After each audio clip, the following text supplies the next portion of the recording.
Pot menjadi salah satu kebutuhan penting bagi tanaman adenium. Pemilihan pot yang tepat membuat tanaman adenium dapat tumbuh dengan subur dan tampak lebih menarik. Namun ingat, untuk pembesaran tanaman adenium, cara memilih pot yang cocok tidak hanya berdasar pada harga dan modelnya saja.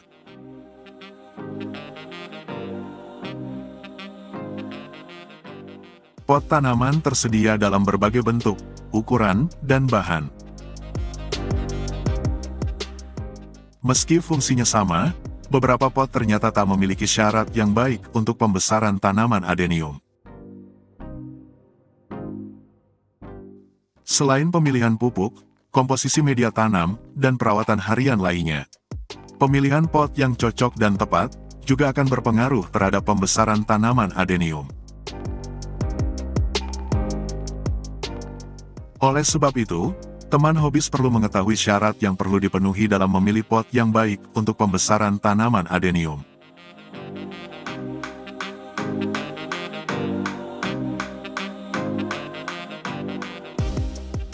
Halo teman-teman hobis, selamat datang di channel YouTube Trisuma. Terima kasih kepada semua teman hobis yang selalu mendukung channel YouTube Trisuma dengan selalu menonton video-video di channel ini.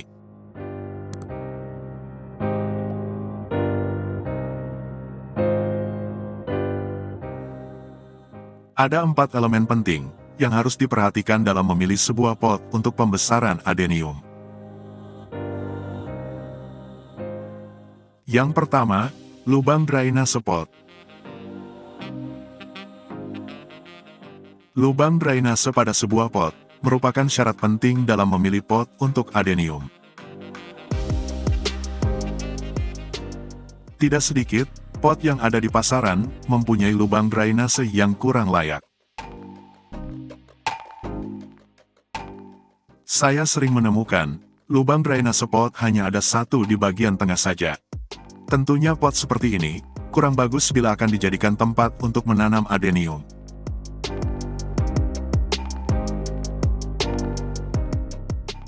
Lubang drainase berfungsi untuk membuang sisa kelebihan air hujan atau air siraman yang telah diserap oleh media tanam, sehingga kelebihan airnya dapat mengalir dari bagian bawah pot dan memungkinkan oksigen masuk ke akar tanaman.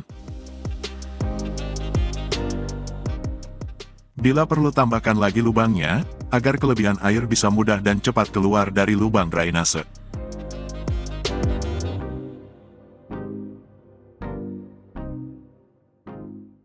Yang kedua, bentuk pot.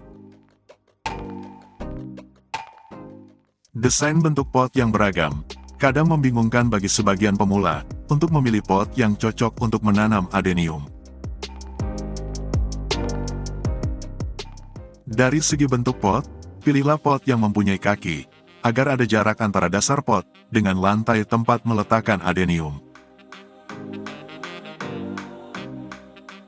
Fungsi dari kaki pot, agar lubang drainase tidak mudah tersumbat karena dasar pot tidak langsung menempel di lantai. Dan kaki pot juga berfungsi agar sirkulasi udara di bagian bawah pot tetap terjaga.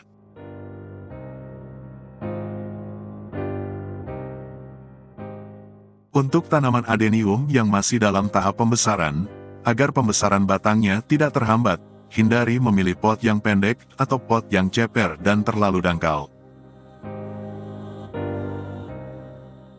Karena pot yang terlalu pendek dan dangkal akan membatasi pertumbuhan akar, dan akar akan cenderung menekuk ke arah dalam bila ruang pertumbuhannya terbatas.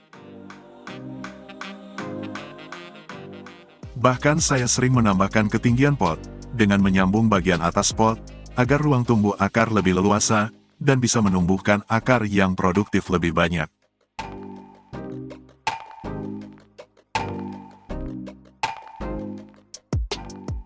Yang ketiga, ukuran diameter pot. Ukuran ini diukur dari diameter lingkar permukaannya. Pot yang terlalu kecil dapat menyempitkan ruang tumbuh akar adenium, dan pertumbuhan tanaman adenium bisa melambat. Dan tanaman itu mungkin terlihat tidak proporsional bila ditanam pada pot yang terlalu kecil.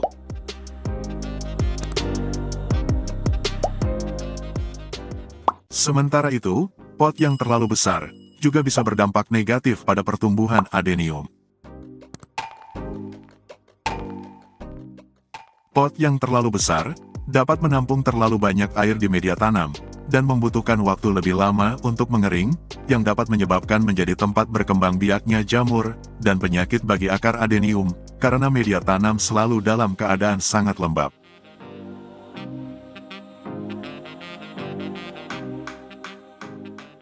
Jadi seperti apa ukuran pot tanaman yang ideal? Ukuran pot yang terbaik tergantung pada ukuran tanaman, yang memungkinkan sistem akar tanaman sedikit menyebar, dan ada ruang tumbuh yang cukup bagi akar untuk memanjang ke sisi samping dan tumbuh memanjang ke bawah. Dan pemilihan ukuran pot juga akan bergantung pada konsep pembentukan akar.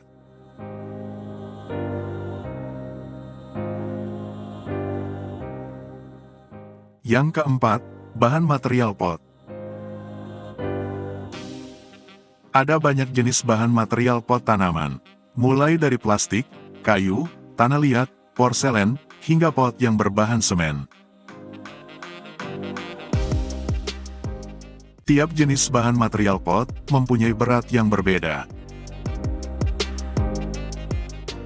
Apalagi jika meletakkan adeniumnya di loteng rumah, atau dalam jangka waktu tertentu, tanaman adenium harus dipindahkan untuk mendapat sinar matahari yang maksimal. Saat media tanam yang lembab dan basah, pot akan menjadi lebih berat daripada saat media tanamnya kering. Bila pot yang digunakan sudah berat, ini akan menyulitkan bila harus memindahkan tanaman ke lokasi lain.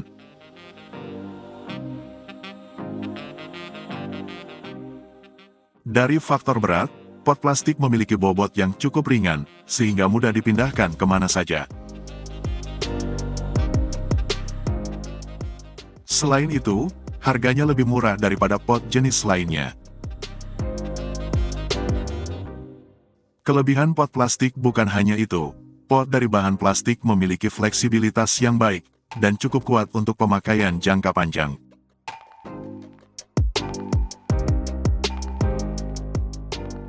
Kekurangan dari pot plastik. Pot plastik tidak memiliki pori-pori untuk bisa dilalui udara. Media tanam pada pot plastik cenderung lebih lembab daripada pot tanah liat atau pot yang berbahan semen. Untuk menyiasati kekurangannya tersebut, kita bisa dengan meletakkan di tempat yang terpapar sinar matahari langsung, dan memperbanyak lubang drainasenya.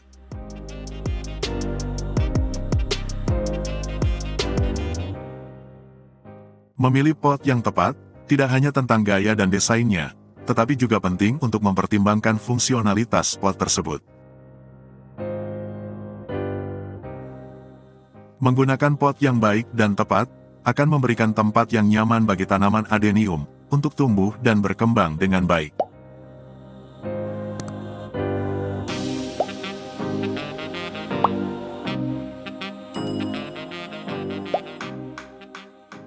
Terima kasih sudah mengunjungi channel YouTube Trisuma. Semoga video ini bermanfaat dan dapat menjadi inspirasi, serta penyemangat untuk terus menjalani hobi menanam adenium. Tekan tombol jempol ke atas apabila suka, dan bagikan ke teman-teman Anda. Jangan lupa dukung channel YouTube Trisuma, dengan tekan tombol subscribe, dan tekan tombol lonceng notifikasi. Agar teman-teman hobis tidak ketinggalan video baru di channel ini.